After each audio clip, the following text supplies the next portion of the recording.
Have some breaking news just coming into us here at Sky News Centre, and the government has scrapped its plan and its decision to postpone 30 local elections in May. The government's scrapped plans to postpone 30 local elections in May. Let's bring in our political correspondent Mari Aurora, who can give us more details on this. Mari, what more can you tell us?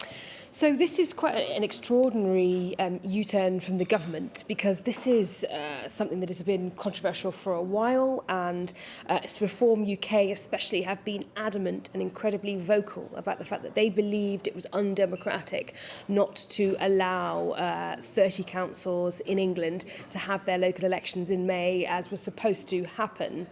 And the government has changed its mind on this position.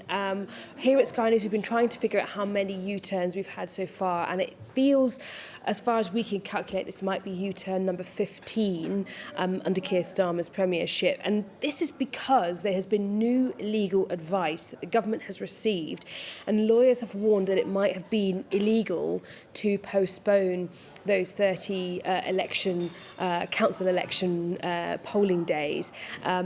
And what's really interesting is legal action was launched by Reform UK, and they were claiming this was undemocratic and unfair on all of those areas that were essentially going to be robbed of their democratic right to vote in May because of what Labour was arguing was essentially postponing elections.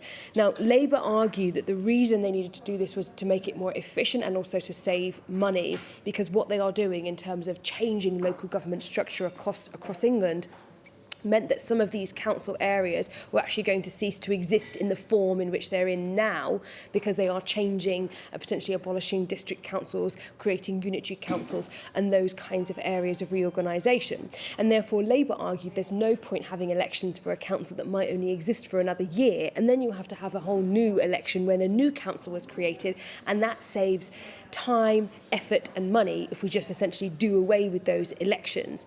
However, they've been pushed into this by Reform UK because Reform UK argued this is not democratic, this is not legal. The government have given us a statement here in reaction to this, and they've said, following legal advice, the government has withdrawn its original decision to postpone 30 local elections in May.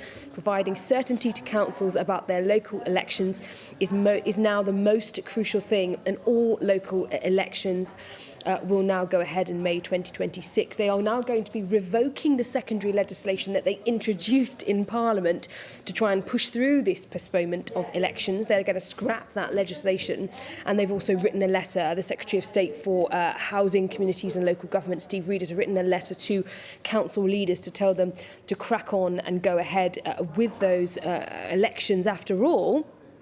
What's also absolutely astonishing, of course, is that in a letter that Nigel Farage has posted on social media, it appears that Steve Reed, the Secretary of State for Local Government, has agreed that government will pay Reform's legal fees when it comes to this legal battle. Now, it's important to state this is taxpayer money that is going to essentially have to compensate Reform UK for this legal action, because the government turns out we're going to do something that looks like might have been illegal. Nigel Farage has posted on social media, he said, "We took this Labour government to court and won. In collusion with the Tories, Keir Starmer tried to stop 4.6 million people voting on May the 7th. Only Reform UK fights for democracy." And it is really not understating the point to really actually say that the government in this has been bounced into this position by Nigel Farage and Reform. It is astonishing. It is the 15th U-turn we have had, and the government has lost a huge amount of political capital defending the postponement of these council elections for months and months and months. And now they are having to go back on it, and those elections are going to go ahead, and there's going to be a mad scramble in those 30 areas that thought they were not going to have elections, that now suddenly will have to host elections with very short notice.